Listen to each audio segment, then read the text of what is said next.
Boas conversas começam com boas perguntas para pessoas que fazem a diferença no mundo. Eu sou Nathalie Shimada, especialista em infância, e esse daqui é o Lega Talks. Aqui a gente fala sobre infância, parentalidade, educação e tudo aquilo que envolve fazer da infância um mundo melhor. Hoje nós vamos falar com a Helena Fácio, fisioterapeuta pélvica, formada pela PUC, e nós vamos falar hoje sobre um assunto que toda criança vai passar, a não ser, né, que ela tenha feito ali aquele natural, né? Já você vai entender. Nós vamos falar sobre desfraude. Toda criança vai passar sobre o desfraude. E eu acho que é essencial a gente conversar sobre como fazer isso da melhor forma. Mas antes que a gente comece sobre esse assunto, eu vou perguntar para Helena. Helena, quem é você no parquinho para além da profissional? Ai, muito bem. Bom, eh, eu também sou mãe, né, de 2. Então, a minha filha que está com 8 anos hoje, e o meu filho com 6 anos. Então, além de profissional fisioterapeuta na área, e eu acho, assim, que eles também me trouxeram muito essa busca, porque eu comecei vivenciando com eles. Então, dentro da minha dificuldade, foi onde eu fui buscar me aperfeiçoar, a buscar entender um pouquinho mais esse universo, onde a gente então, espera que a criança desenvolva de maneira saudável e a gente busca então a saúde íntima, que é todo esse processo que envolve tanto o desfraude, como todo o processo da parte urinária e da parte fecal, aí de coordenação para a questão do banheiro. É uma área nova, a fisioterapeuta pélvica, assim, para o destino, por exemplo, do desfraude, né? Você tem uma área de atuação assim extensa, não só para crianças, também, mas para mulheres, sobre saúde íntima. Mas eu assim comecei a dar aula em 2003. Não se falava em ter um profissional que atendesse para o desfraude. Quando a gente precisava falar sobre desfraude, que estávamos tendo algum problema, era para o pediatra. Não tinha uma pessoa especialista. E hoje, né, então assim, temos você como especialista que atende especificamente. Como que assim desenvolveu essa área, né? E qual que é a sua atuação hoje, né, quando a criança chega até você? Tá certo.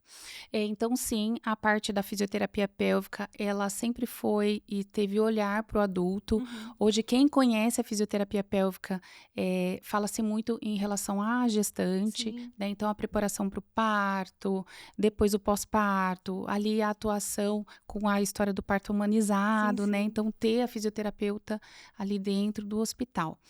A questão da criança, ela surgiu depois que a gente começou a ter as disfunções, tanto miccionais quanto evacuatórias. Então, a criança já surgia no consultório com infecções urinárias de repetição, os escapes frequentes, então, da parte evacuatória, então as constipações, a retenção, os escapes também de fezes, e aí entender da onde que estava surgindo tudo isso. Então, às vezes, no histórico da criança, na conversa, a gente via como é que tinha acontecido o desfraude, talvez não tão bem conduzido. Então, o olhar começou a partir daí, de entender um pouco todo esse processo e como melhor conduzir a criança, ter esse olhar para que a família, para que a escola, para que os cuidadores conseguissem observar a Sim. criança dentro das necessidades que elas fossem apresentando. Então, esse olhar no momento que a criança já está sinalizando alguma questão que deve ser observada, e propriamente para o desfaraude, né? A gente pensa situações que ela já está, então, sinalizando que poderiam começar a entrar dentro desse processo. Porque a gente fala que o processo é da criança, Uhum. mas quem que vai conduzir essa criança? É no ambiente ali da família, no ambiente da escola. Sim. Eu fiz questão, assim, de te chamar, porque eu acho que a gente conversa justamente sobre isso, sobre o processo do desfraude pertencer à criança, né? Ele não acontece no momento que o adulto quer. A criança precisa estar pronta para esse momento, mas a prontidão para esse momento depende do contexto em que ela está vivendo. Nós, como adultos, podemos preparar o ambiente para que isso aconteça da melhor forma. E esse é o objetivo aqui hoje, a gente entender como nós podemos, adultos, ajudar, né, em vez de atrapalhar o processo de desfraude, porque muitas vezes nós atrapalhamos esse processo na nossa ansiedade, né, como mãe, como pai, como professor. Eh, eu sei que o uso da fralda, né, é assim, por isso que eu falei da higiene natural. Tem alguns pais, assim, que fazem a higiene natural, e estes pais que fazem a higiene natural têm uma maior percepção dos sinais que a criança dá para um dia acontecer o desfraude. A higiene natural, são bebês, né, ali, que não utilizam fralda, e a mãe, né, e o pai ali fazem um curso, mas assim, na verdade, fazem uma leitura da criança que ela expressa quando ela quer fazer xixi ou quando ela quer fazer cocô. Então, já participei, assim, de famílias que fizeram higiene natural e, assim, é muito mágico. Porque é o jeitinho que coça a orelha, o jeitinho que a criança pisca, o jeito que ela se movimenta. Se ela tiver um tutor ali 100%, né, olhando para ela, consegue atender a necessidade, e o desfraude depois acontece de um jeito muito mais suave, porque é uma percepção de, acho que de autoconhecimento, né, do próprio corpo da criança e do tutor ali que está envolvido com ela. Mas o desfraude em si, se não for nesse contexto, em que período que ele costuma acontecer, né? Que a criança costuma conquistar esse desenvolvimento. Sim, então quando a gente pensa na criança, no seu desenvolvimento, ela vai precisar de algumas habilidades para que isso tudo aconteça. Então a gente pensa no desenvolvimento motor, né, a questão emocional e os sinais de prontidão. Então, além dessas questões, a gente fala, isso são as questões que envolvem a criança, mas também os pais preparados e o ambiente. Então, todo esse contexto alinhado, eu acho que favorece para o sucesso do desfraude, Sim. né. Então a criança, ela como é que está esse desenvolvimento motor? Porque, às vezes, a gente vai analisar no consultório, vai fazer uma avaliação e a criança não tem um mínimo de equilíbrio. Se ela não tem um mínimo de equilíbrio em pé ou sentado na brincadeira, como é que ela vai ter o equilíbrio no vaso para conseguir ainda coordenar? Mas antes disso, ela tem que ter a percepção. Então, a percepção de vontade, porque ela tem que conseguir se antecipar para chegar até o vaso, né? Agora, uma coisa que eu acho muito interessante também é que, assim, como todo processo, a criança tem que entender sobre qual que é essa relação que ela tem sobre o banheiro, o que que ela entende de tudo isso, porque a criança, então, que não está na higiene Sim. natural, né, que você comentou, a criança ela se entende como um uso da fralda. Ela não sabe o que que é viver sem a fralda. Então, eu gosto muito de orientar os pais, quando for ao banheiro, narrar todo esse processo para a criança entender. E aí que ela começa a despertar o interesse e querer participar desse processo junto. Então, a mãe sinalizar: olha, eu estou ficando com vontade de ir no banheiro, vamos lá comigo? Uhum. Sentá-la, entender qual que é o passo a passo. Então, eu chego no banheiro, eu vou abaixar a calcinha, me posicionar, olha o xixi saindo, escuta. Então, relaxou, o xixi saiu, terminou, vai se secar, levantar, lavar a mão, secar. Então, entender desse processo todo, né? Porque daí ela começa a despertar essa curiosidade, Sim. começa a querer imitar os pais. Muitas vezes a criança imita de fralda, né? Bebezinho, assim, com 1 ano, ela começa imitando. E lá na escola a gente tem um processo bem gradual, né? Todos esses anos de escola, quando a gente montou a Lega, eu não queria que o desfraude fosse traumatizante, né? Uhum. Até a gente conversou um pouquinho antes, né, de contar assim, de histórias de desfraude, tem inúmeras histórias de desfraudes que a gente já vivenciou na escola. E eu não queria que as crianças passassem por isso como um mérito ou, na realidade, um desabono não ter conseguido fazer o desfraude, porque ele é gradual, né? E assim como comer sozinho, todos conquistarão. Mais tarde ou mais cedo, todos conquistarão. Sim. Então, a gente sempre trabalhou para que isso fizesse parte do desenvolvimento, assim como ler, como escrever, sem grande festa, sem grande dia da calcinha, né, o dia da fralda, mas que fosse natural e conquistado. Então, a gente tem algumas fases dentro da escola e a primeira delas é nomear.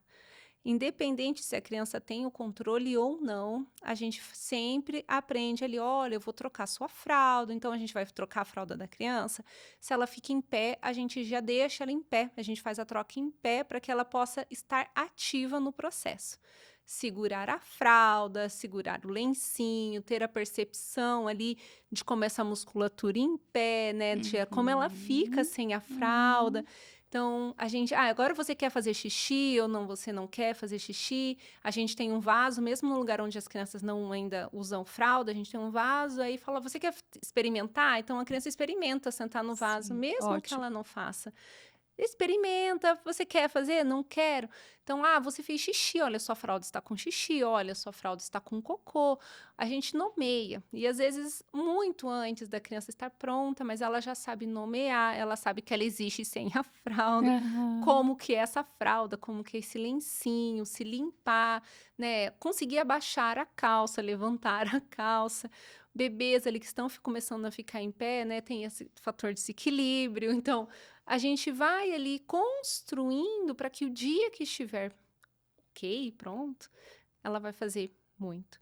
Na escola, a gente observa que normalmente da faixa etária dos 2 anos aos 3, assim, 4 anos é um período que costuma acontecer. Qualquer tentativa um pouco antes tende a ser frustrante para a família e para a criança, né? Normalmente a gente vai informando a família quando a gente observa que há uma prontidão, e ele acontece em 3 dias, o desfraude. Do dia que a gente fala com a família e a gente faz uma orientação, até a segunda-feira já voltou sem. Mas porque existe toda essa preparação, Tudo. né. Então, você falou muito bem que, em termos cronológicos, Uhum. né, a família às vezes fica aguardando os 2 anos. Então, como um passe de mágica, acha que tudo vai acontecer. Mas e o que que a criança entende com tudo isso? Então a criança, no se trocar, a mãe já rapidamente já pega, já joga fora, coloca uma nova. Quer dizer, a criança não entendeu nem o que que aconteceu, né. Mesma coisa para o cocô ele some. Então, ué, cadê o cocô? Como é que é isso? Então, ela vivenciar, ela experimentar o processo. Olha, você fez um cocô, tá aqui. Então, a gente costuma falar, né? Vamos levar lá no vaso, porque é ali que ele vai ser descartado. Era ali que ele deveria estar, mas a gente ainda não chegou nessa fase, né? No início de tudo isso, para que ele esteja ali, mas que a gente vai, então, construindo, é exatamente isso, fazendo todas essas etapas para chegar no momento lá, ela entende o passo a passo completo. E o processo do em pé, né, então eu faço muito isso e oriento para que faça tudo isso no banheiro, que é então aonde ela deveria estar. Então nós vamos fazer a higiene ali no banheiro, mesmo que ela não faça, mas depois ela tem curiosidade em ver o que que é, para onde que vai. Então vamos dar a descarga, sensibilizando também a questão sonora, que às vezes tem criança que assusta. Então é muito interessante. E todo esse ambiente, né, para que lá pelos 2 anos ela já esteja preparada e já pronta para todo esse processo acontecer, lá pelos 18 meses a gente conseguiria já criando esse ambiente, que é toda essa narrativa, é a brincadeira, então o bonequinho vai fazer xixi, vamos colocar o bonequinho aqui para sentar, agora é a vez do ursinho. Então a gente trazer a brincadeira nesse processo, que é toda a parte lúdica, a Sim. criança aprende muito brincando. Trocar o Então bebê, né, levar ele ao banheiro, essa exatamente. dedicação para esse momento, né, eu acho que você trouxe um ponto muito importante, que é esse marco, né, como acordei com 2 anos, hoje vai acontecer o desfraude. E aí, na verdade, quando chegou os 2 anos, a gente já deve ter construído muita coisa anteriormente, né, essa sensibilidade. Tem, de fato, muitas crianças que o desfraude fica parado por causa do medo do vaso, do tamanho, né, ali de Uhum, onde senta do vaso. uhum. Não dá para deixar para comprar o adaptador no dia que vai fazer o desfraude. Ele tem que ter sido experimentado muitas vezes. Sim, para ter segurança. Como é que ele Uhum. vai sentar? Como é que ele levanta? Porque num momento que ele tem que ter agilidade para sentar, se acontecer de escorregar, de criar instabilidade, ele não tiver segurança, ele não vai sentar. ele não vai querer ir ali. Tá esquisito, e para onde que isso aí vai? Então eu não conheço nada sobre isso. Então eu não vou querer saber, não vou querer experimentar, de fato, no momento que deveria acontecer.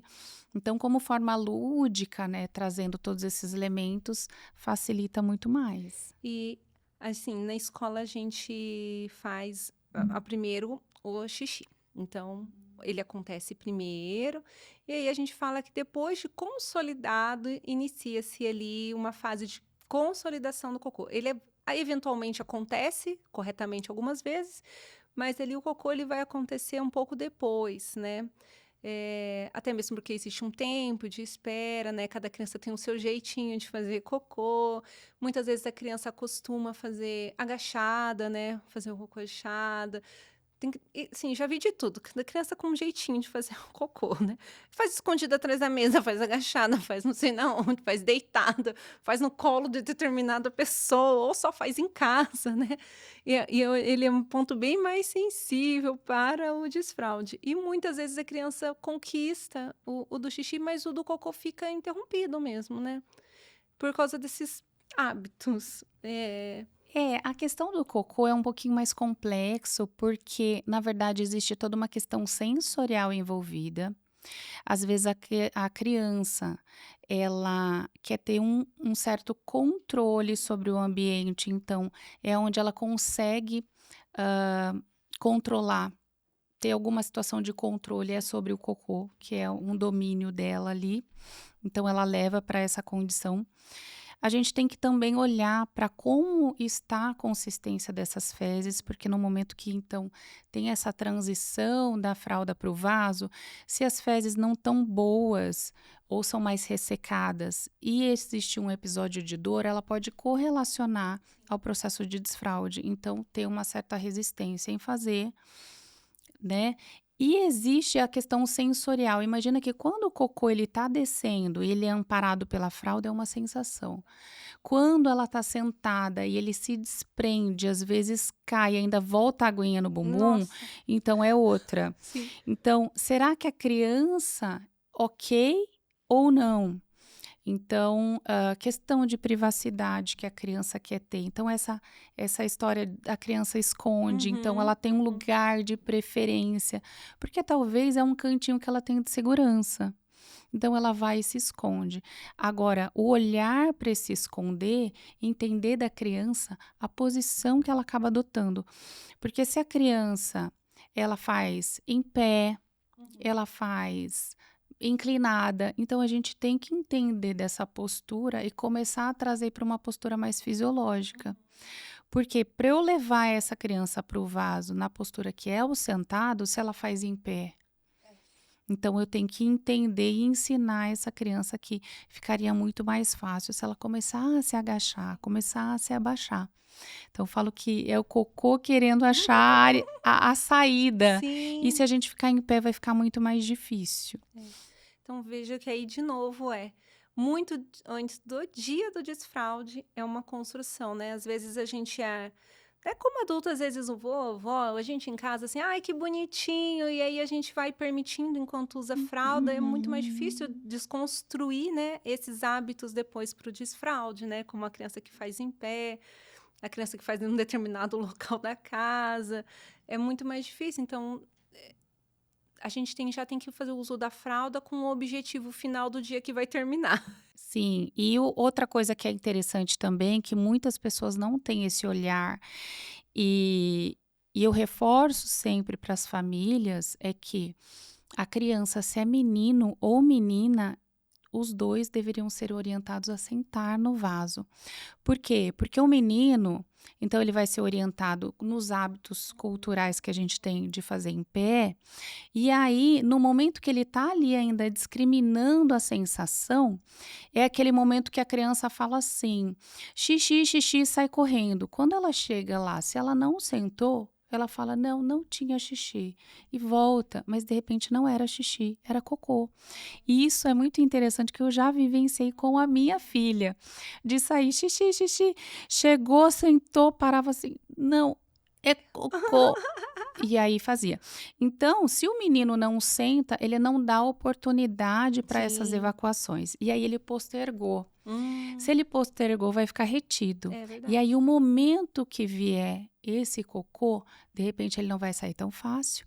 Ou ainda também eu não adquiri o hábito do sentar, então vai ficar muito mais desconfortável, porque eu não sei o sentar, eu não sei o aguardar. Então, o tempo de espera do cocô, então tem que ser tudo trabalhado. Porque se eu fui estimulado a sentar, vamos esperar um pouquinho, será que tem mais xixi? De repente viria o cocô. Agora não, ele fazia xixi em pé, então agora para a gente trazer para as questões do cocô, eu tenho que orientar o sentar, que às vezes tem uma certa dificuldade, para aguardar então mais ainda, porque o xixi é rapidinho, É. que ele já tem controle, já E tem já vai. domínio, né? Então fica mais complicado. A gente passa por uma questão cultural, né, do ensino dos meninos para o xixi, né? Uma coisa que eu abomino, tá? Essa coisa de falar, ai, vai lá regar a plantinha. Ai, vai fazer na plantinha. As meninas têm um certo pudor, né? As mães não fazem isso com as meninas. As meninas usam um banheiro, mas os meninos, muitas vezes, vai lá molhar a plantinha. Aí molha a plantinha. Aí para na rua, para em qualquer lugar. E aí a gente acaba não ensinando os meninos o fator da espera, do estar no banheiro, da privacidade do próprio corpo, né? Então é natural os meninos fazerem na rua e as meninas não. E a questão do sentar. E realmente, a maior parte, eu vejo assim você falando, lembrando na escola, a maior parte dos meninos, o desfraude do cocô fica um pouco mais difícil porque eles fazem em pé. E aí os meninos são acostumados a fazer cocô em pé. Porque fez xixi, normalmente faz cocô em seguida, tá em pé. E aí o sentar é um grande desafio. Fica essa dica para mãe de meninos de desfraude, gente. Eu, voltando ali na questão da prontidão, a gente precisa da prontidão física, né? Que seriam pular com os dois pés. Então, nos sinais de prontidão, é muito interessante isso do pular, que eu acho que todo mundo tem um pouquinho desse conceito, e a gente está falando de habilidade motora, mas ele não entra como sinal de prontidão. Ah, que interessante. É, porque, na verdade, a gente tem uma lista de 21 sinais, que eu posso depois passar para você, mas a gente tem como básicos, então, o saber Lista. esperar, Uhum. porque a gente precisa desse tempo de espera. Então, eu falo que a criança, se ela consegue ficar numa mesma atividade brincando por 5 minutos, Uhum. então esse entra como um sinal de prontidão, né? A fralda tem um intervalo maior ali que 2 horas mais ou menos, então ter um intervalo maior entre as trocas, né? Você permanece com a fralda seca por mais tempo, né? O imitar os pais, né? O ter interesse ali na relação do banheiro, de ser participativo, entender comandos simples, porque eu vou precisar, então, pode abaixar a sua calça. Essa habilidade, né, de abaixar, de levantar, então, que pode ser treinada. Então, muitas coisas que a gente nomear as sensações, né? Então, xixi, cocô, eh, então a gente pode já fazer tudo isso com a criança, né? Claro que alguns deles vão ter que ser esperados para que a gente consiga, mas outros a gente já vai observando ou também consegue ir Construindo, trazendo né? isso para a criança também. O acesso, né? Eu acho que é importante, né? O acesso ao banheiro ali, um banheiro De fácil adaptado. acesso e adaptado, com certeza. Normalmente, de orientação, sempre dou para que seja direto no vaso. Que a gente não faça a transição para o pinico. Porque do pinico, primeiro, depois precisa fazer outra transição para o vaso. E às vezes a criança consolida no pinico e não transita para o vaso. E aí fica um período grande. A não ser situações em que haja muita dificuldade, né? Em que tenha havido assim um acidente, que a criança realmente tenha muito medo, né? A gente acaba ali construindo com pinico, mas em grande parte, o objetivo final é o vaso, faz do fralda para o vaso. Então, seria o adaptador, a escada, né? O banquinho, né? Hoje vendem até aqueles adaptadores que já acoplam no Aham. vaso. Então, para ser direto com o vaso, para facilitar. Só que o pinico tem a vantagem eu falo da proximidade, né? Uhum. Porque até chegar às vezes ao banheiro, Já tá por ali, ele já senta e já consegue fazer. Via de regra, a gente coloca aqui, mesmo que faça no pinico, que esse pinico esteja no banheiro, né? Ou ainda, nesse primeiro momento, ele tá visualizando o pinico, então, nas primeiras idas, o pinico ele já é um meio do caminho, né? Mas que no momento que a gente consiga levar para lá, que a gente faça isso. Por quê?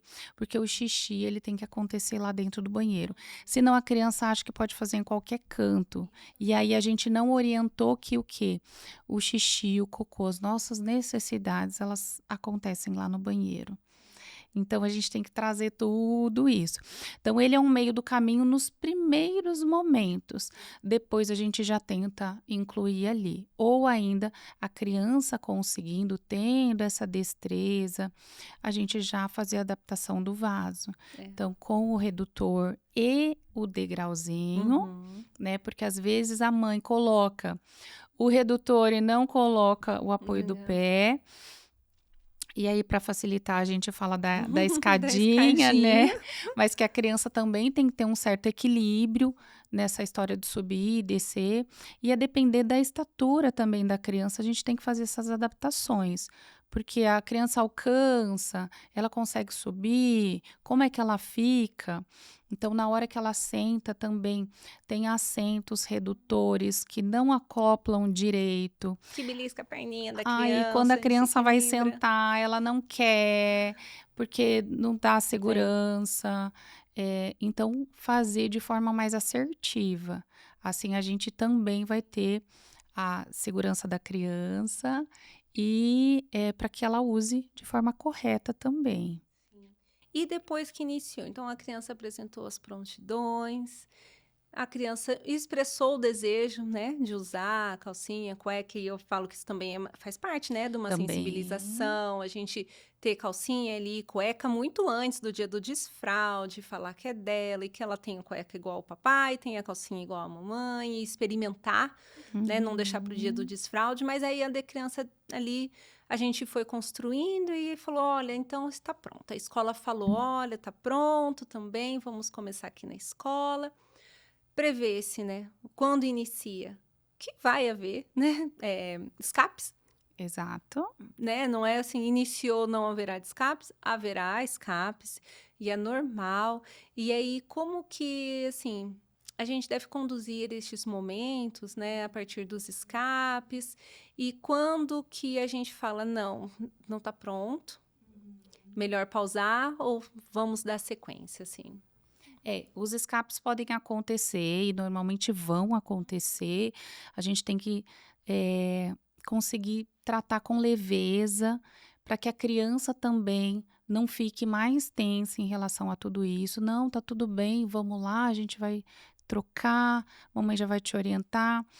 Mas para que isso aconteça de forma mais tranquila, a gente também entender um pouco quais os momentos próximos que a criança acaba tendo esse esvaziamento da bexiga, vamos considerar assim.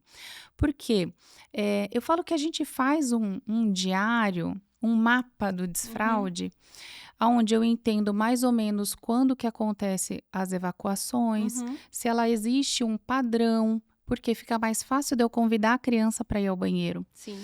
E claro que também a gente não vai ficar falando toda hora, você não quer fazer xixi? Você não quer fazer xixi? Porque a gente não está controlando a criança. Se eu estou percebendo, porque ela está cruzando as perninhas, porque ela já está ficando mais agitada, eu posso conduzi-la para o banheiro. Porque ela está sinalizando, mas ela não se deu conta que aquilo ali é uma vontade. Aí tudo bem. Mas se não, a gente está observando. Quando ela sinalizou, não deu tempo de chegar, porque o banheiro é distante, ou realmente ela não teve controle naquela fase ali, então tudo bem, faz a troca e segue o dia. Agora, quando perceber, não tá legal. Quando a gente está vivenciando algum momento estressante, eu falo que é muito mais o ambiente, então a mãe não está preparada, não tem ninguém ali para acompanhar essa criança, ou tá tendo mudança de escola, mudança de casa, chegada de irmão. Então, entender o emocional da criança para saber se ela de fato está preparada, porque às vezes fisicamente ela tá, mas emocionalmente ela não tá. Então, o desfraude não vai acontecer de uma forma saudável, né? Então, vai acontecer meio que aquelas instabilidades, então não vai ser legal. E aí a criança pode começar a regredir ou pode não ter esses avanços esperados, né? Então talvez pausa, vamos aguardar um momento que seja mais propício para daí a gente alinhar e redefinir tudo isso. Quando um desfraude não foi legal, né? Fizemos no momento errado, foi treinado. Quais são assim as consequências ali para vida posterior ali da criança, né? De um desfraude, né? Você falou que até a atenção para o desfraude, né, da fisioterapeuta pélvica começou olhando para essas situações, assim, que consequências ali um desfraude que foi feito de forma, né, abrupta ou ali, assim, muito bem conduzido, que pode trazer para a vida da criança? Então, eu trouxe muito e comecei a ter esse olhar, com relação à minha filha, que a gente acabou fazendo numa época onde depois veio a questão da pandemia, então a gente teve a interrupção para fazer a pausa, e depois, quando a vida começou a normalizar um pouco, ou pelo menos a gente emocionalmente mais tranquilo, tentando levar numa boa, a gente conseguiu. eh, retomar, né. Então foi aí que eu comecei a ter um olhar para essas questões. Então fui a fundo em tentar entender um pouquinho, então acho que eu vivenciei muito disso. E em consultório eu comecei a ver também, a ter esse olhar para as questões que a gente começa a observar de infecções urinárias de repetição, a própria constipação, né, a encoprese, que é a criança que começa a resistir e começa a ter escape na cueca ou na calcinha, né, na roupa íntima. Então a gente, às vezes, entendeu um pouquinho que o processo não foi muito bem conduzido e a criança, ela vai começar a desenvolver a tentativa de fazer esse controle, mas como é que ela está coordenando? Então, às vezes, ela não sabe fazer um bom relaxamento, ela não tem um posicionamento correto no vaso, como é que está a ingesta de líquido, como é que estão essas fibras, porque daí a gente está falando toda a questão comportamental também que vai influenciar. Então, é tudo isso que a gente vai organizar lá no atendimento da Sim. fisioterapia. Eu acho que é essencial, porque existem muitos mitos, né, sobre o desfraude que mais atrapalham do que ajudam realmente, né, a criança. E muitas vezes a gente tem como não sucesso, né, o desfraude não feito lá com 2 anos. Então, eu acho que trabalhar muito bem os pais nesse sentido da condução ajuda que seja um desfraude tranquilo, né? Então, eu acho assim muito maravilhoso quando a gente fala na sexta, olha, a gente vai começar, manda bastante troca de roupa na segunda-feira, não precisa mandar fralda, a gente vai fazer. Normalmente se consolida assim, em 3 dias, né? A partir do momento das fraldas. E essa consolidação, como acontece, ela é cíclica, né? Uma habilidade conquistada, ela tem recaídas e tem avanços. Então, a criança consolida, diminui os escapes, aí, de repente, passa por um ciclo de muitos escapes de novo. Uhum. Eu vejo principalmente quando a criança não quer parar uma atividade para ir ao banheiro, ela está ali, ela sabe que ela está com vontade, mas ela não quer parar a atividade. Então, normalmente passa por um período assim ali por volta dos 3,5, 4 anos, que tem um número de escapes grande, mas é uma habilidade que vai se consolidando, né? E aí, assim, é muito gratificante para a família, para a criança, quando acontece assim, de um jeito tranquilo. Uma dúvida, né, que eu acho que é muito das famílias. Decidimos lá tirar a fralda. Na escola, eu tenho um perfil de atendimento, mas aí eu falo com você. Começou a fazer o desfraude. Ah, mas vamos na casa do vô e da avó, a gente vai colocar fralda para não sujar lá. Aí chegou em casa, tira a fralda de novo. Ah, mas a gente vai no aniversário, coloca a fralda de novo. Ah, mas aí a gente vai, tira a fralda de novo. Normalmente eu falo, olha, vamos fazer esse final de semana, então é sem fralda 100%. Sem, mas a gente tem um casamento. Então eu falei, não vamos começar esse final de semana, então vamos deixar no. Passa para o próximo. Eu acho que deixa muito confusa a criança, assim. Coloca a fralda no momento, coloca a fralda no outro. Porque aí quem tá controlando é o adulto, né? Não, e a criança ela não sabe, mas eu tenho que fazer na fralda, eu tenho que fazer lá. Então, como é que ela vai assumir esse controle e aonde exatamente que eu tenho que fazer? Então, realmente, o que que acontece? A criança, ela tem que ficar sempre se percebendo, espera aí, eu tô com a fralda, mas eu posso fazer ou não é para fazer? Eh, e a fralda, eu falo que também é muito uma questão da gente, estabelecer junto com a criança. Eu não sou aquela que deixo tudo redondinho ou que não é 100% assim. Então vamos analisar o que que vai acontecer, porque a criança ela tem que entender que, ok, ela tá com a fralda, mas se ela tiver vontade ela tem que pedir. Uhum. Então, o pai que fala assim: "Ah, fica tranquila filha, você tá com a fralda, pode fazer?". Atrapalha o processo. Então, não adiantou, porque a fralda, na Uhum. verdade, ela tem que estar sobrando. Sim. A criança, ela já tem o controle e ela vai ao banheiro, ela vai procurar. Então, eu vou fazer uma viagem, se precisar parar, vai ter que parar. Não para pra gente? Vai parar também para a criança, porque ela precisa ir lá no banheiro. Então, não, vou colocar a fralda e aí qualquer coisa você faz. Então, não dá, fica muito confuso. Então, a partir do momento que a gente tá nesse processo, e sim, o ideal é que quando a gente iniciou, que a gente evitasse sair Uhum. ou ter eventos, Colocar a criança em situações assim expostas, né? para que Porque. facilite, porque a criança também está se reconhecendo. Então, se você sai muito, porque nesse processo a gente tem que estabelecer rotina, né? Então, dentro da rotina fica muito mais previsível também para que a criança entenda: opa, peraí, eu tenho banheiro ali, eu sei como é que é. Ela tem que ter o domínio do ambiente, ela está fora. Ela mal sabe do corpo dela, ela ainda vai ter que. Não dá. Em um outro banheiro, com outras pessoas, ali tem que fazer a comunicação com os pais, que ela quer ir ao banheiro, e às vezes está com vergonha. Eu achei muito interessante que você falou do diário. O diário dali da constância do dia, eu acho que isso é muito bom para ajudar a família nesse dia no desfraude. Faz cocô por volta de que horário? Sim, para entender a criança, entender qual que é o ritmo dela de funcionamento, porque aí você dá uma previsibilidade em entender, porque a gente não fez essa leitura desses pais que fizeram o processo natural, né, que entende cada momento, cada gesto, cada sinalzinho que a criança dá, a gente não tem isso. Então, a gente começa a fazer uma leitura da criança, para que daí então vá narrando para a criança os momentos que ela começa de fato sinalizar. Então, olha, eu tô vendo que você tá querendo, tá ficando com vontade, vamos lá no banheiro, né? Então a criança começa também a se antecipar. Agora é muito interessante uma fase que a criança, eu falo que a maioria das crianças são mais postergadoras, Aham. né? Justamente por não querer parar a Para fazer. atividade, né? Então ela fica ali fazendo a dancinha do Uhum. xixi, trançando a perna. Então tem algumas posturas de postergação, né? O menino aperta o Segura. pipi, Aham. a criança torce a perna ou Ok. senta no Aham. calcanhar. Então a gente saber também identificar essas posturas. O momento que a criança está quietinha começa a ficar mais agitada.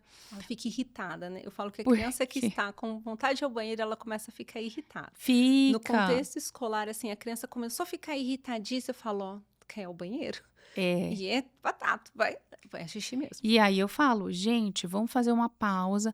Agora, isso é interessante que os pais podem fazer em casa também, que eu faço essa construção em consultório, é permitir que a criança faça a pausa. Então, olha, pausa aqui no que você está fazendo, vai lá, depois você volta. Então, a criança entender que ela vai voltar naquela atividade, porque a criança entende que ela está perdendo tempo Sim. em ir ao banheiro. Então, eu preciso ainda terminar, eu preciso E se for pensar, nós adultos fazemos muito isso, né? Sim, Espera aí que eu vou terminar isso aqui. Não, pausa, vai lá rapidinho, eu sim, volto sim. e continuo o que eu estava fazendo. Então, a gente tem que fazer essa construção na criança também. É que a capacidade do adulto de reter é muito maior, né. A criança tá aprendendo, aí Sim, eventualmente aí tem um não escape. dá, não dá Mas para ela fazer. eu brinco que até adulto, quando tá vontade, não é à toa que existe o termo enfesado, né. Quando criança tá, o adulto, ou com vontade de ir ao banheiro, tanto também fica irritado, né. Eu acho que essa percepção da criança, a gente conquistando, né, qual que é a rotina dela, né, como na escola a gente está para as crianças, que é diferente do contexto familiar, né, apesar, né, de como pai e mãe, a gente não está para a criança 100%, cada um está vivendo a sua vida dentro da vida familiar. Mas dentro da escola, como a gente está para a criança, para nós é fácil perceber a rotina de todas. E quando elas dão alguns sinais, né, seja de sono ou seja de ir ao banheiro. É muito mais fácil. Para a família, a gente precisa conquistar, né, esse olhar mais sensível de estar para. No período do desfraude, a gente precisa estar para a criança, ali 100%. Né, e próximo, né, passando confiança, não vergonha, né, não expor a criança, para que ela possa, porque eu acho que qualquer estratégia que seja punitiva, de chantagem, só atrapalha. Às vezes a gente começa a ficar angustiado que o desfraude não se conclui e começa a trabalhar com prêmios. Você vai ganhar tal coisa se conseguir fazer o desfraude. O dia que você fez cocô, ganhou isso, ganhou aquilo. Eu falo que é uma via de mão dupla, né? Porque assim como a criança ganhou o presente, ela também vai conseguir segurar em outro momento para ganhar outro presente da outra É, vez. e isso é muito cuidado, porque é exatamente isso. Bom, primeiro que a Sociedade Americana de Pediatria não recomenda barganhas, doces, guloseimas, justamente por conta disso. E eu já tive paciente, inclusive, de ele fazia cocô, quando ia passear no parquinho, ele fazia cocô lá na área do parquinho. E então, a mãe começou a ir mais ao parquinho, porque lá ele fazia cocô. Quer dizer, ele queria o passeio, então conseguia fazer cocô. Então, quando a gente vincula alguma coisa muito boa, e eu falo para as mães que começam já com premiação: Uhum. gente, daqui a pouco tá dando o quê para a Tá criança fazer prometendo a Disney para fazer cocô? E não é isso, é uma conquista da isso. criança e que não deve estar, né, existir essa troca. Uhum. Ela tem que conquistar, porque é a questão da autonomia, o quanto que ela tem o controle sobre o corpo, e é uma necessidade fisiológica que ela tem que ter ali para tantas outras questões, e que ela tem que entender como um processo dela, Sim. independente de qualquer coisa. Eu acho que é. E aí isso casa muito com o Montessori que a gente faz na escola, né? É a criança se satisfazer com o processo dela, né?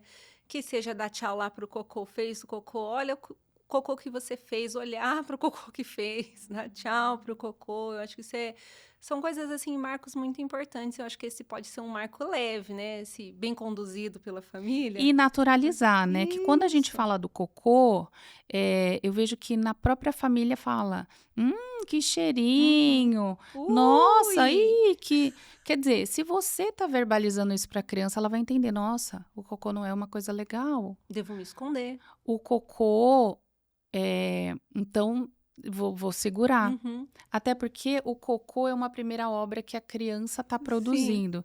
Então, quer dizer, "Ih, minha mãe disse que não é legal, minha mãe diz que é eca, que Uhum. cheira mal".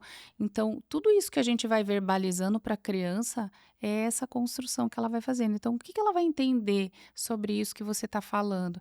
Então, não, que a gente tem que falar: "Nossa, olha que cocô lindo, que saudável, que bonito que ele tá". Comeu bem hoje. Isso é muito reflexo do que você comeu e agora está indo no banheiro, sendo que no processo aí da fralda, das trocas, muitos já pegam e enrolam e já o cocô sumiu, então ninguém sabe para onde foi. Então entender, nossa, aquele momento que ele fez aquela forcinha foi esse cocô, olha o que que surgiu. Então, e segue com o processo, né? Então tem que acontecer e tem que naturalizar isso. Eu acho, assim, ótimo. Na escola, a gente tem, assim, encaminhado bastante, assim, quando a gente vê que tá difícil, mas a gente encaminha normalmente, né? Para você, já encaminha alguns alunos ali da escola, justamente para a educação dos pais. Eu falo que dificilmente é a criança que tem uma questão com desfraude.